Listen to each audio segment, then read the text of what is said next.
on the board of a smallish nonprofit, just under a $1 million annual budget. Our board recently did our first evaluation of our ED's performance and voted to provide her a raise. She has worked tirelessly during the pandemic and also hasn't had a raise in the last few years. We think it's a fair amount and did the number crunching to make sure it wouldn't put the organization in financial jeopardy to provide her with this financial boost. Much to our surprise, she declined the raise when we offered it. She said she didn't need more money and that she didn't want the additional pressure of fundraising for her increased salary. We still are reeling from this.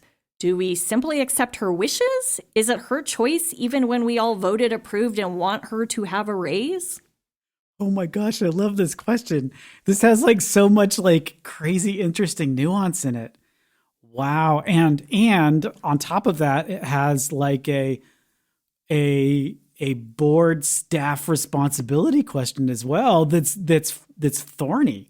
So I want to get that one first. So one of the things that the board is responsible for, one of the only things they're responsible for, Stacey's nodding like crazy. The only thing they're responsible for is hiring and firing and providing the annual salary and the performance review for the executive director. That's literally their only actual job. And in this case, they've done their job. They think they've done it well. They're proud of it. They're proud of it. And they just got slapped down by the executive director. And so to answer the question in a technical sense, yes, as the board, you can change her salary. You can force her to take a raise. Should you force her to take a raise? I think is a different question. I have never heard of this in my life. This is totally new. Right? I mean, most EDs and most staff at nonprofits are like, I don't get paid enough. They'd be jumping for joy. Yeah. I mean, to me, it feels like a larger issue. Like if I were reading between the lines, I would say this is clearly a board that probably doesn't fundraise. And the ED is almost giving a message like, sure, you might, right? Like you might cover my salary this year, but then every year, the additional money for my salary, who's going to raise that? Like to me, it feels a little passive aggressive, but, or maybe a lot passive aggressive. And you could change the salary. I guess I feel like more conversations need to be had. Like, yeah, right. I mean, that's the answer is like somebody needs to sit down, either if it's the board chair or the executive committee, if it needs to be more than one person, just sit down with the ED and go like, so this was unexpected, right? We thought, we thought, you've done such a fantastic job. We thought we were being generous and you've told us that you don't want that extra money and now we're confused. So what can we do? Like, obviously the board probably doesn't want to push. I mean, the board shouldn't want to put an additional fundraising burden on the executive director. So this is a perfect opportunity to take this person to lunch now that we can do that kind of thing again and have a conversation about like, so what's really going on? Yeah. Like, because this is a really weird answer to that question. What's really going on? And see if you can maybe dig down into it. Because I think you're right. I think the ED's answer was probably pretty politic. I think the ED was giving an answer that you would give in a board meeting without getting in trouble. And you may want to dig into that further and find out what the actual issue is. I also think maybe you can get creative with the ED if it truly is about the money and sort of the fundraising obligation, the increased fundraising obligation of this.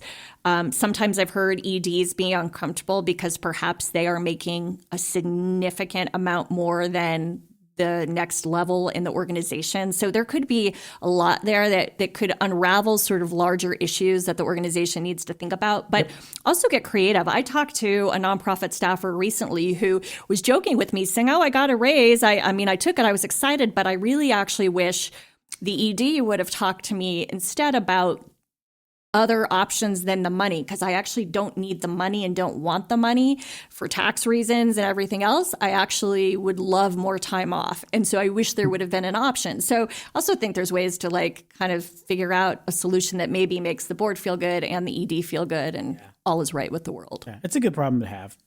Nonprofit governance. Nonprofit answers. Nonprofit board. Nonprofit management. Nonprofit marketing. Nonprofit resources. The Alliance for Nevada Nonprofits presents Nonprofit Everything.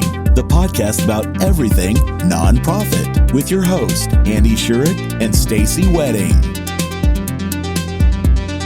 Hey everybody, thanks for tuning in to another episode of Nonprofit Everything. I'm sitting here live and in person, believe it or not, with my fabulous co-host Andy Shurick, and this is Stacy Wedding.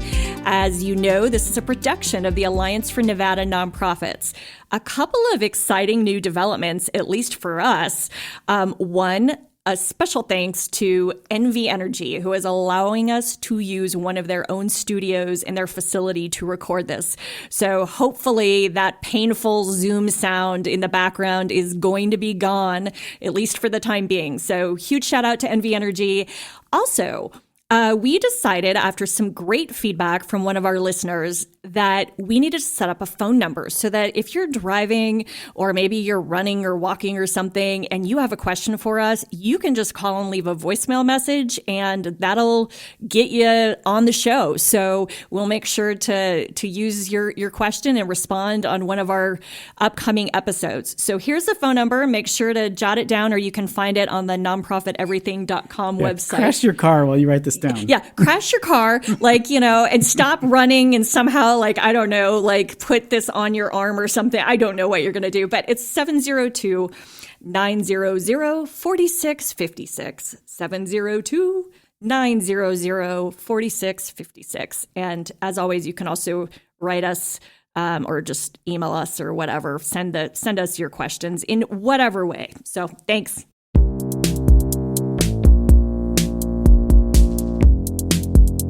Today's episode is sponsored by the HR Collaborative. The HR Collaborative was formed to help build nonprofit strengths through improved human resources. It provides professional development opportunities, networking, and sharing of best practices on HR issues faced by nonprofit organizations. The Collaborative meets bi-monthly. Membership is free and open to anyone who works for a nonprofit and has HR responsibilities. For more information or to attend an upcoming meeting, visit their website at www.hrcollaborativellv.org. Check out the Nonprofit Everything show notes for more information.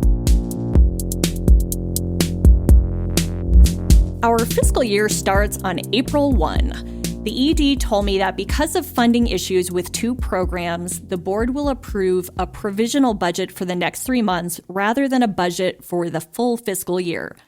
I believe the organization's budget for the full fiscal year is a business requirement, and that not including it will raise red flags with funders in terms of our organization's viability, sustainability, and governance. How big a problem is this? Do you have any advice? Sure, I've always got advice. You may not want to listen to it. It might not be helpful.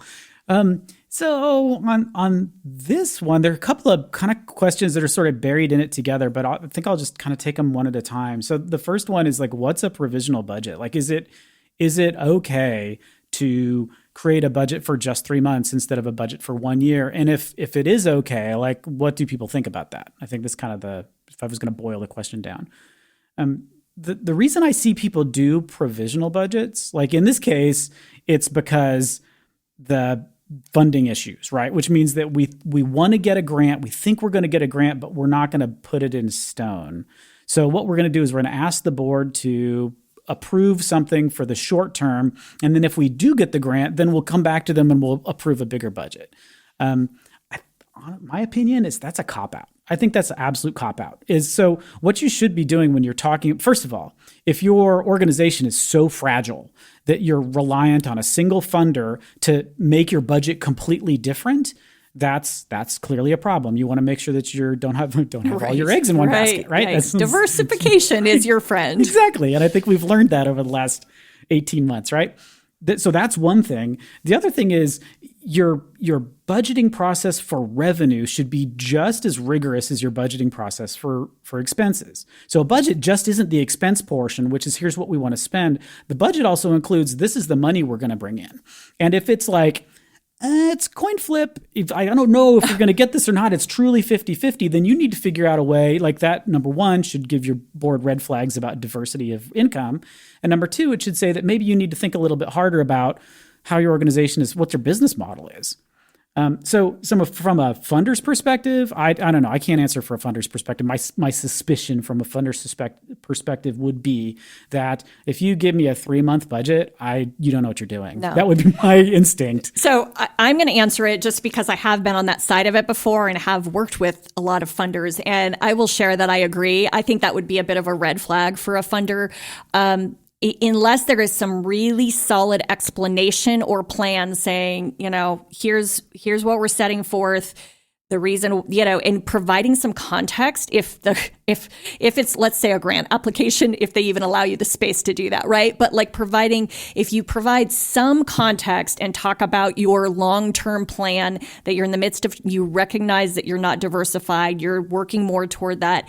I mean, certainly you can do that and maybe not totally shoot yourself in the foot, but I will tell you, I still think it's going to be enough of a red flag. I as a funder, I would just say, there's stronger organizations that are more sustainable and more, fiscally, it's strong, right? So I'm going to go with those. So I do think there's not really a nice way around this. I mean, I really thought through this question going, is there a way to explain this in some way to a funder that would make sense? And the only way I see around it is sort of identifying if there's some very unique circumstance and this isn't sort of typical, reassuring a funder that there are other diverse sources, but this was just an odd year. Like it would have to be something like that, I think, for it to even be looked at. Yeah, I think part of the problem too is that, especially EDs, because the process that you go through when you create a budget, and then the first thing that you do, then you do the work, you create the budget, you do the work, and then the next thing that happens is you're defending the budget to actual. So that's the thing that the board gets, which is like, here's what we said was going to happen. Here's what actually happened. They're never the same. And so I spend half the board meeting or a third of the board meeting explaining why they're all different.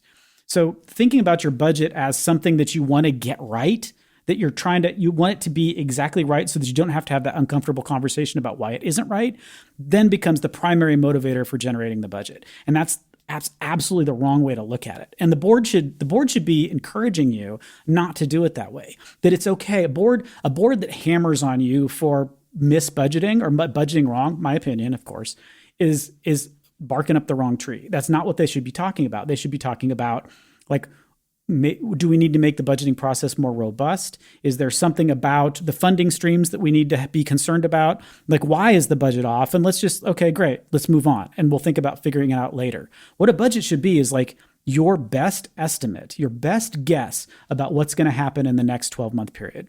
So, and that's it. Like, here's what I think is going to happen. And in this case, it's like they don't know, and they're not going to know for sure for 3 months. So maybe you do, here's what I really think is going to happen. Like if you pin me to it and say, what do you think the most likely thing is to happen? Make that the budget. And if there's this 50% chance or 12% chance or whatever it is that you're going to get this giant game-changing grant, add that as an addendum. Like say, this is what's going to happen. Well, this is what we're pretty sure is going to happen. But if all of these dominoes fall in the right way, this is what could happen, and this is our plan for dealing with it then. So they're approving the official budget, but they're also aware of this could potentially be what's happening. And then that way, when the organization asks you, the funder asks you, can I have your annual budget? Give them the board approved budget. It's done. When the grant comes through, your next board meeting, you're like, we have to have a party because that thing we said might happen actually happened. So here's what we're going to do now. Do you guys want to approve this adjustment to the budget? And the board's going to be like, yay, let's do that. Right. So that would be the way that you would approach it to maybe solve that problem, is to just do what because as a former finance person, I don't want to do more than one budget a year. Oh my God. How painful. Like, seriously, that's like when that's when I start slamming doors and answering the phone all rude, right? That's like, no, yanking a toenail out one at a time. Yeah, it's bad enough once a year. Why would I want to do it twice? Yeah. Crazy. I'm curious, maybe you can speak to this, Andy, because I think it's so common and I see it happen all the time. Exactly what you alluded to and shared. People start with the expense side. That feels like the easier side. And then they just, whatever that, expense number is, they just match it with revenue, right? With no plan. Don't do that. Yeah. Yeah. I mean, you need to be just as rigorous about the revenue. In fact, what I would love to do, I think it's hard, especially for organizations that exist and continue to have staff and expenses. You don't want to so there's this one thing called zero-based budgeting. I think I've probably talked about zero-based budgeting before. And it's, I think some people use it the way it was intended, and some people use it. I used it as a blunt instrument, honestly. And so what that is like you start the year, you've got a brand new budget, you've got a blank slate. You have no staff, you've got no building, you've got no trucks, you've got nothing. You've got absolutely nothing. Show me what you need in order to meet our mission goals for this year. Justify everything that you need to meet our mission goals from this year and build it up from scratch. And if you happen to leave an employee out, that tells me that maybe you have too many employees, right? If you happen to leave expenses out, it tells me they weren't important enough at the beginning for you to actually receive those expenses. And it's as a finance person, this was my way of encouraging people to not do last year we got $10,000 and I think I want to juice it by 10%. So we're going to get $10,000, $11,000 next year. That's what I'm going to ask for, right? Because that's just lazy. And you want people to actually take a step back and do the work. On the other hand, I was a big softy on the other side of it too. Whereas if you came to me and you said, look, we really need this and we can get this done with it. Is it okay? Like I would go to bat for you. I would absolutely go to bat for you in a board meeting and say, hey, we talked about this. We're going to actually spend this much more money. We think we've got revenue coming from here to cover it. Or this thing didn't work out the way we wanted it to. So we're not going to spend that stuff. So we're going to move it around. And we did that stuff all the time just because, you want to be able to meet the mission flexibly, but you don't want to be lazy. And the other thing you never want to do, and this is totally off topic, is if you're a finance person, don't use what somebody spent the previous year to justify what they're going to spend the next year. So if somebody asked for $1,000 and they only spent $500, don't be that guy and say, well, you only spent $500 last year, so you're only going to spend $500 this year. Because what you're doing is encouraging people to spend their budget to the last penny before the next budget cycle starts so that you don't do that. They're much smarter than you. They're good at squeezing that. And it's kind of That's interesting. And then it's not even smart investments or things they actually need because they just feel like they're going to lose that line item on the budget. 15 cases of paper in your office. Yeah. Oh, I had to spend the rest of my budget before the year ended. It's like, don't do that. So, it's just, and that's where, you want to have a friendly, good, your finance people need to have a good relationship with the rest of the organization to be able to say, don't do that. I'm not gonna hammer you. I want you to think about it. I want you to be real about what you're asking me for, and don't try to trick me because actually I am smarter than you. So don't mess with him. But the other thing that strikes me is I think when you're doing revenue projections, I don't know if the person who wrote this has ever gone through this exercise, but I've seen it, and it can sometimes help to really go through, and I'm going to just take it from a grants lens for this question. But, you look at your grant probability, right? And maybe you have gotten the same amount from the same funder the last 10 years. That's probably a pretty high probability that you're going to get that again. So I've seen people put together a nice spreadsheet, right, that shows almost a percentage or like a percent of likelihood of getting that grant to help them kind of, contextualize what do we realistically, we're going to ask for X, but we're probably only going to bring in this.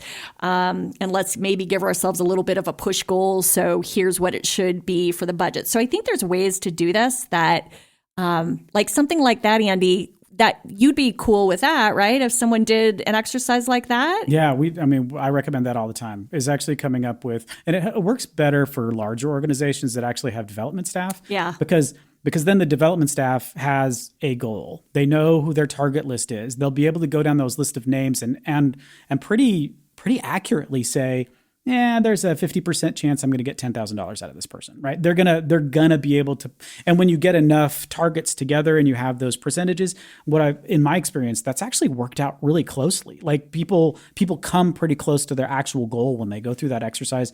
The only time I've seen that process break down is when you've got like a moonshot grant or a moonshot donor, which is we think there's a 5% chance I'm going to get $10 million out of this person, because then that blows up your whole budget. Oh, so you have to be careful of those large value, small percentage grants. Those can sway you. And I usually just left them out that was like, yeah, if it's a 5% chance, that's 5% is basically zero. Yeah. So I want to see things like maybe if it's 25% and it's not a huge number, we'll add it. But if it's a big, big number, it's just going to mess up our budget because 5% is nothing. But yeah, it's a really good tool. Absolutely recommend that tool if you're going to be budgeting revenue, which you should.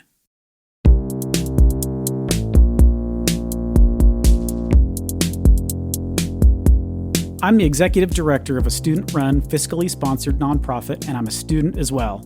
I love your podcast. Hey, that's awesome. Put that in all the time. If you want your question on, just throw in I love your podcast. We'll read it. We love it. It's taught me so much about nonprofit stuff that I didn't even know about.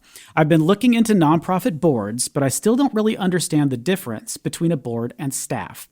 Right now, we call our leadership team our board, but that seems wrong. Can staff members be part of the board? If not, where do I find board members and how much power will they have over our organization?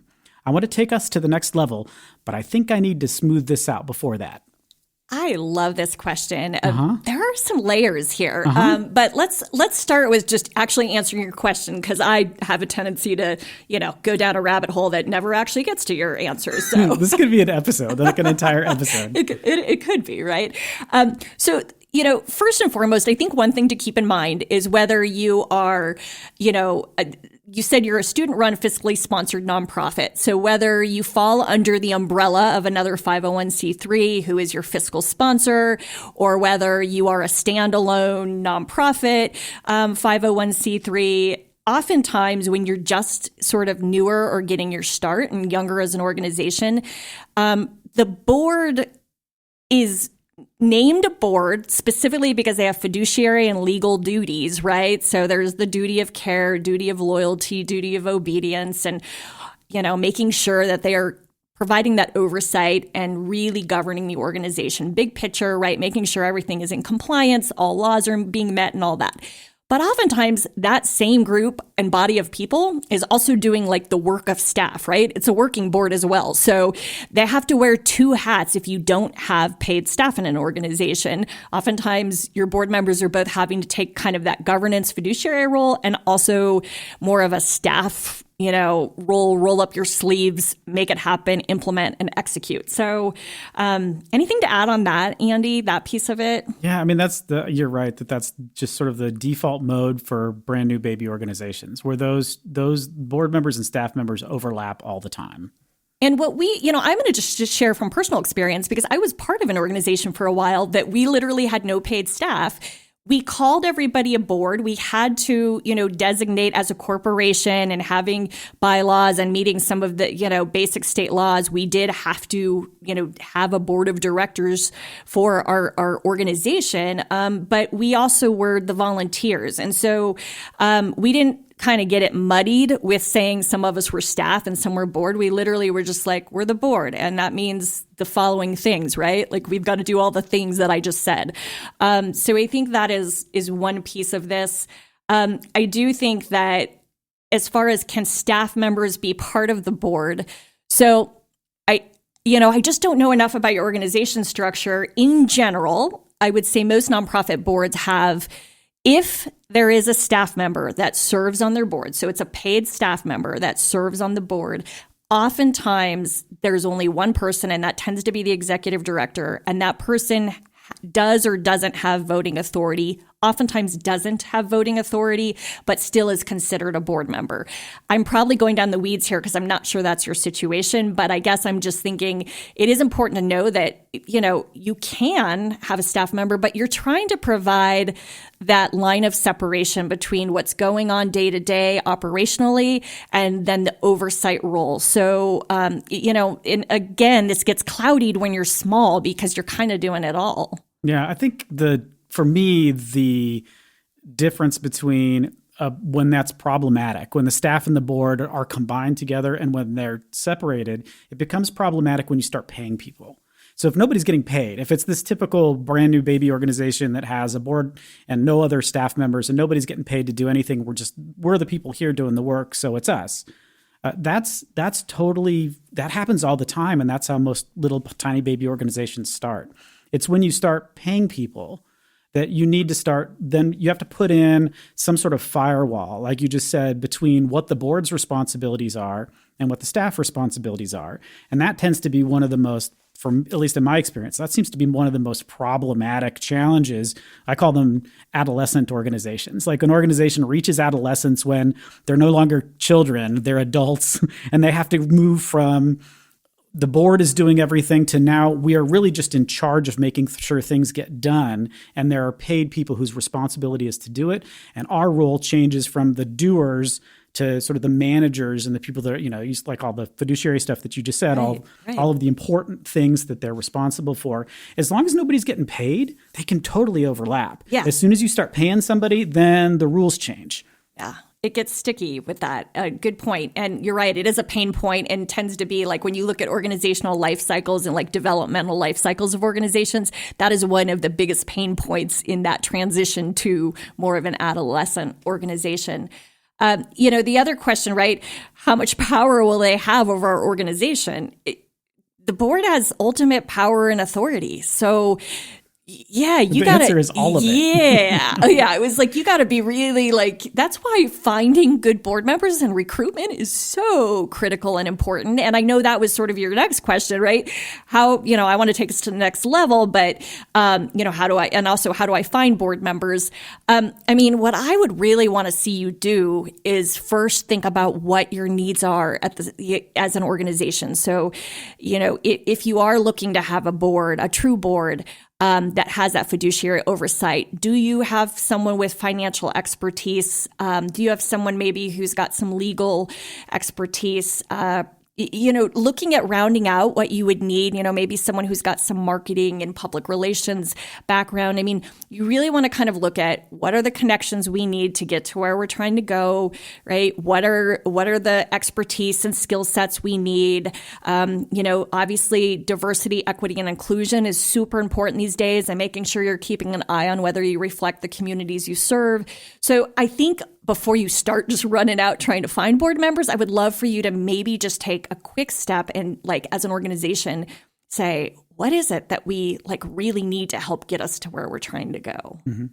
Yeah, as part of that, and I know you tend to say this too, is you have to figure out what you want to be when you grow up. Yeah. Like, what's your mission? What are you trying to do? And once you figure out what you're trying to do, then that will sort of explain what your next steps need to be. You don't have to immediately go into, let's just go and get a professional board, people that are good at being board members, and then we'll do all the work. That's not necessarily the next step. The next step is whatever the next step is for your organization, whatever's going to get you that next level of impact. Is it a staff member? Maybe that's important. Is it more people, like you said, more people on the board that have specific areas of expertise that you need help in? Maybe that's what you need next. But until you figure out what that is, there's no automatic do this, now do this next, now do this next. It really has to do with what your organization needs next. And that's, as a student-run organization, I think you're in a perfect position to be able to have those conversations that more mature organizations don't have, which is, why are we here? What do we want to do? Right. To sit in a room, and just hash out, how are we really going to make that impact? Because what happens when organizations get older and they bring in board members that have been on other boards, then it becomes really sort of staid, and we're going to follow the rules, and let's talk about bylaws and all the things that have nothing to do with the mission and have to do more with the operation of a legal entity. And you guys don't need to be there yet. Just figure out how you can make the biggest impact and then go that direction.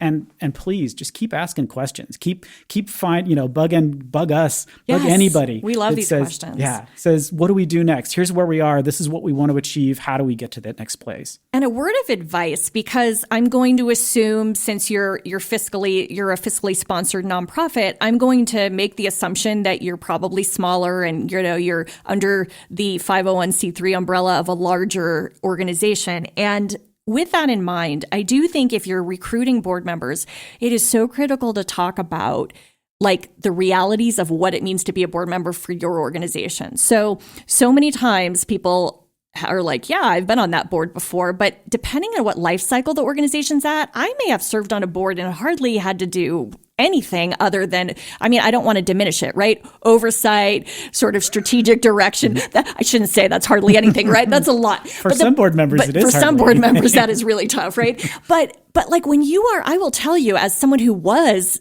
a working and governing board member, it was a part-time job. It was a lot of work, and you have got to be real about that when you start recruiting, because otherwise you're going to get someone who's never had to be, do that before on a board, and they're going to be like, what?